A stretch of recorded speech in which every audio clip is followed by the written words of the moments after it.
Hi, this is Jonathan Parks again of Jonathan's Nature Crafts. Come on here today just to share a few more new things, and one of them got a little crooked in the process of working on it, so I have to get it straight. But I've been doing a little bit more work in the shop. You could probably be able to see the stuff I put up yesterday, but I will say that as for today, I'm getting a little bit more hung up on the wall about my creatures. And one thing you can't really see because this light is in the way is this plaque I have up here that is of a red-bellied bush squirrel. That is a squirrel from Africa.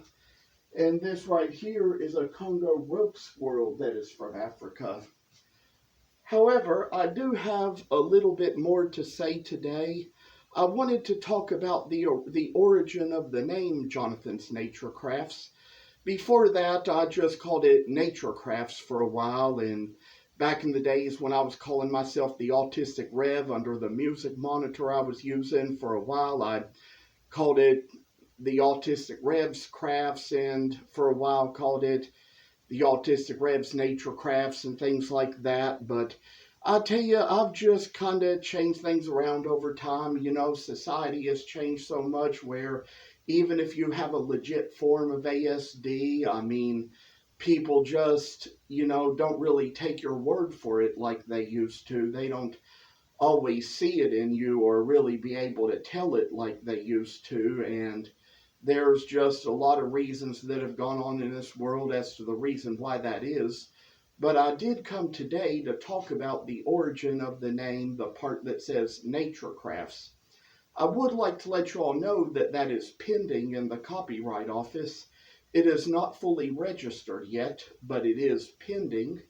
And the thing of it is that it is because most of what I make is stuff that originates in nature, and because it is usually I typically like to make natural things. I mean, I kind of like to sometimes take the wood and make models of animals and things like that that are in nature. And from a religious perspective and from what I grew up being taught, there was a difference between natural and man-made. Like I learned about outer space, for example, that planets are natural because they're made by God, but things like rockets and satellites are man-made because they're made by man. And so it's like usually I kind of like to make creations of things that God made, like creatures and angels. I believe, according to scripture, that angels are also God's creation. That's, like one of the things he created. Like, I believe in a different form than he created people. Some people believe that people become angels after they die. I mean, everyone's entitled to their own beliefs when it comes to stuff like that. But there again, I would say that not everything I make, even if it is subject to something in nature, it might even not necessarily look the same way it does naturally. I mean, I copy patterns out of books. I make carvings of people as well. I mean, sometimes I make carvings of Santa Claus, which is a human being. And I do believe that he is based on a real person who really existed, Father Nicholas, in the 300s, the 4th century AD, and probably around Christmas time I might show you some of my Santas and tell you the story about that. And then sometimes I might even make nativities now and then. The nativities may not actually look like the real people and animals, but I mean, they are based on the Bible, and I've made carvings of Jonah and the fish. I've made carvings of Shadrach, Meshach, and Abednego in the fiery furnace. I've made carvings of Daniel in the lion's den.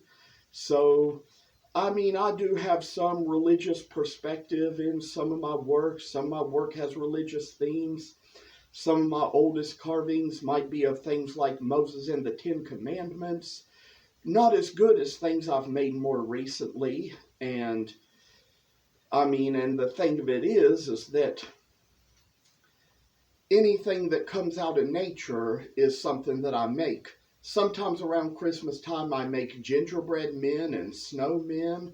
Of course, those are man-made objects. People make gingerbread men out of gingerbread. People make snowmen out of snow. But I still sometimes believe that those are the kinds of things that will sell. Those are the kinds of things that are popular, that really get good on the market. So I like to make those. I like to sell those. I like to give them as gifts to friends and people who are close. So I will tell you, there's just a variety of stuff in my work, but most anything you'd see hanging on my wall, either in the shop or in my bedroom, is pretty much based on a creation of God, something that God made.